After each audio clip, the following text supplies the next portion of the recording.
civic leader and a real advocate for free enterprise and a real advocate for the taxpayer. So he has a reputation that goes back many, many years. And this is a great company, as you'll see. This is a very good example of innovation at work and why having entrepreneurs and having innovators really matters. And of course, as you watch the innovation here, he's just showing us that there were some 800 parts in the space shuttle that came from this company. So it's fascinating how many different impacts it has. Plus it creates jobs here in Illinois. And I was thinking about this, the whole theme of innovation is at the heart of the argument we're having over energy policy, because it was innovative breakthroughs in new drilling technology which made possible the extraordinary increase in natural gas, which we've now had and which has driven the price of natural gas down by substantially increasing production.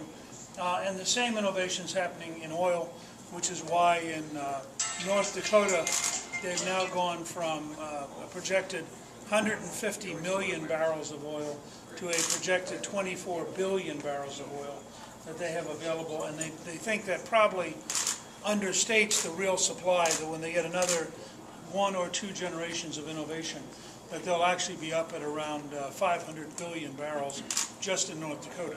So things are changing dramatically.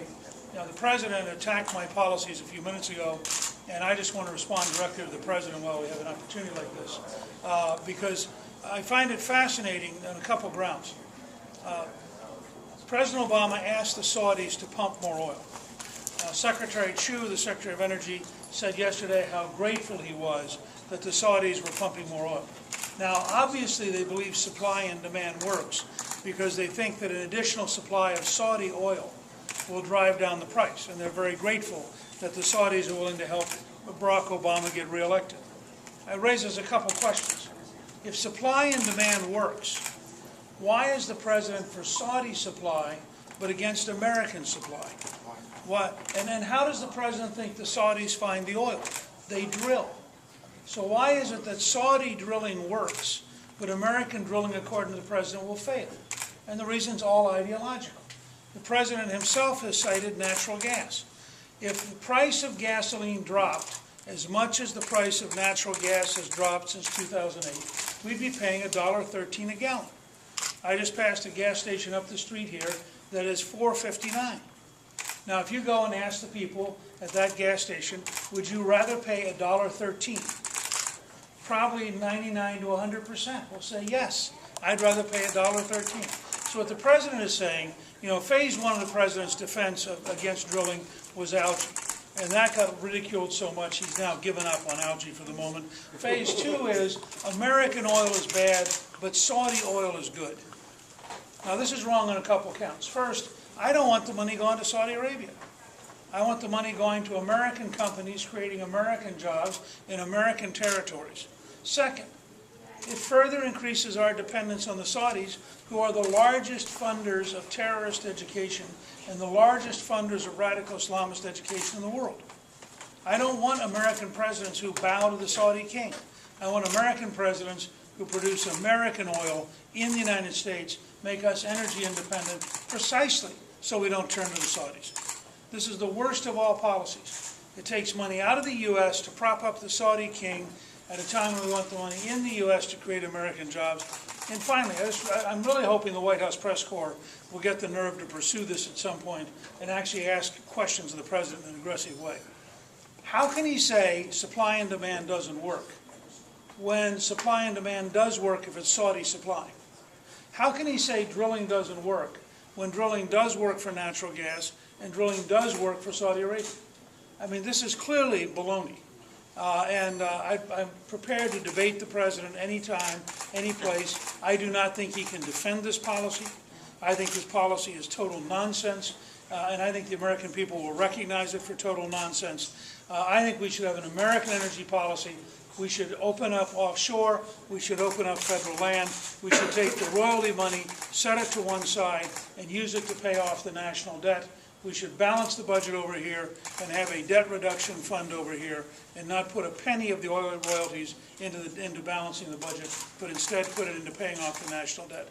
We could be free of the Saudis and free of the Chinese. with an American energy policy, and in the process we'd create several million new American jobs. So I just want to lay that out. As I said, the President just said this about 2 hours ago, so I'm going to take this opportunity to respond very directly to Barack Obama.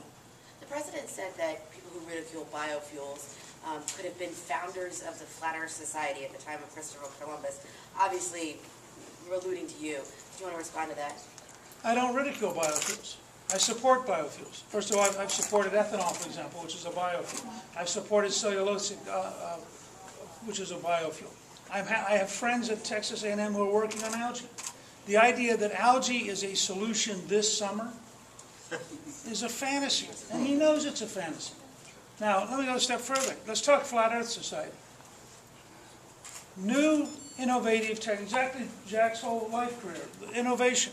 New, innovative drilling has increased the amount of American natural gas from 7 years to 125 years. So I'm for innovation. New, innovative technology with natural gas has driven down the price, so it would be the equivalent of a decline to $1.13 in oil. So I'm for innovation. I'm just asking the President, who apparently belongs to the Flat Earth Sierra Club Society, to consider that, in fact, if we had the same level of drilling for oil, you know, ask the President, why is Saudi oil good and American oil bad? Why is Saudi drilling good and American drilling bad? This is utter intellectual nonsense. The fact is, the same amount of effort here, we'd be producing the oil here, we'd get the royalties. The Saudi king is going to get the royalties. The U.S. government ought to be getting the royalties. So I just think the President is defending a totally indefensible position, and they just doubled down on that position by bringing the Saudis into this. If he wants to represent Saudi oil and algae, I'll be happy to represent American oil and American jobs, and we'll see this fall who the American people want to elect. Mr. Speaker,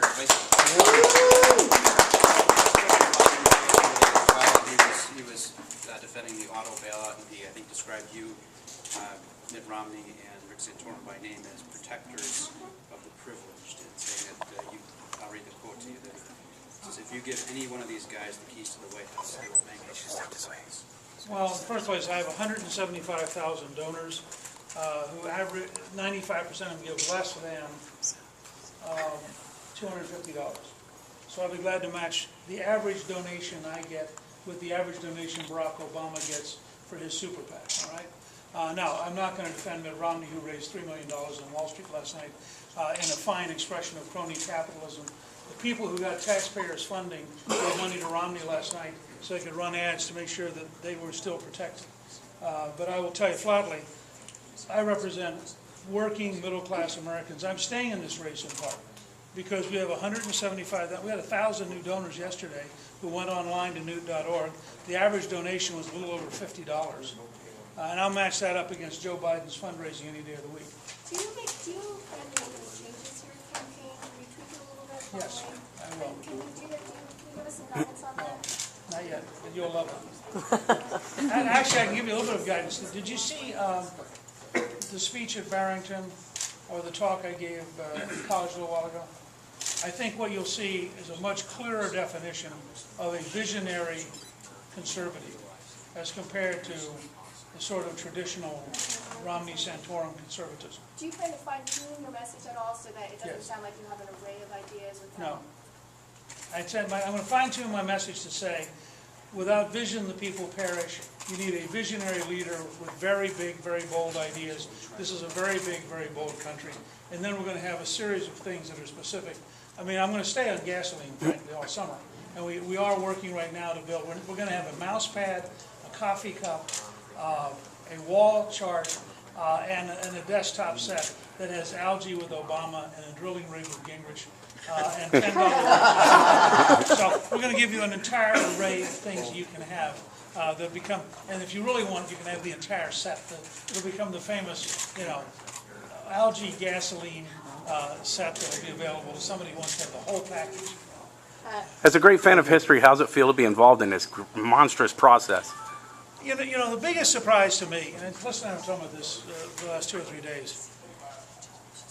This is much more complicated than, first of all, I think it's the most complicated nomination since either 1940 or 1920. I mean, there's been nothing like this in the Republican Party And I think it's there have been three big changes that I did not foresee. The one is that by having so many proportional states, it's very hard for somebody to get 38 or 39% and win. So Romney, who's spent 6 years and 40 million of his own money and all this stuff, he's been averaging, I think, 39%.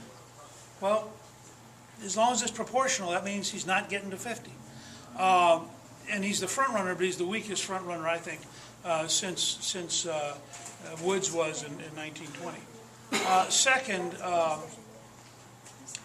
the scale of Romney's super PAC makes it really hard to knock him out. I mean, it's just the fact that he went to Wall Street last night to raise $3 million. I mean, so money will keep him afloat for a while longer. But third, the inexpensiveness of the internet. The fact that we can send out, as we did today, a whole series of things to all of our donors and all of our supporters for virtually nothing. And the fact people can go online to Newt.org and give money for virtually nothing. I mean, it creates a low-cost campaign, so it's hard for him to knock us out, and it's hard for us to knock him out. And that makes it a much longer campaign than I would have guessed. And then I frankly have had to spend the last couple of months trying to rethink. We had a model. The model really worked up through December until we ran into Romney's attack ads. And I was ahead by 21 points in Rasmussen and 15 in Gallup, just being positive. And I think, frankly, we made a mistake. I think we should have figured out some way to have transcended the attacks and stayed aggressively positive. And we're having sort of a halftime, since Louisiana is the halfway point, so we're having some kind of like a football team. We're having a halftime resetting of the game plan.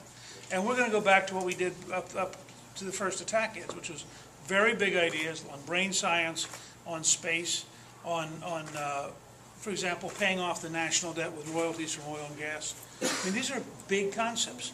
And my opponents can ridicule them as they did on space, but I think the country's not going to ridicule them.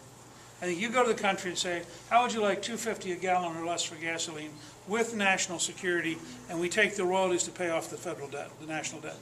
All of a sudden you got a lot of Americans going, this is an idea worthy of the size of the United States.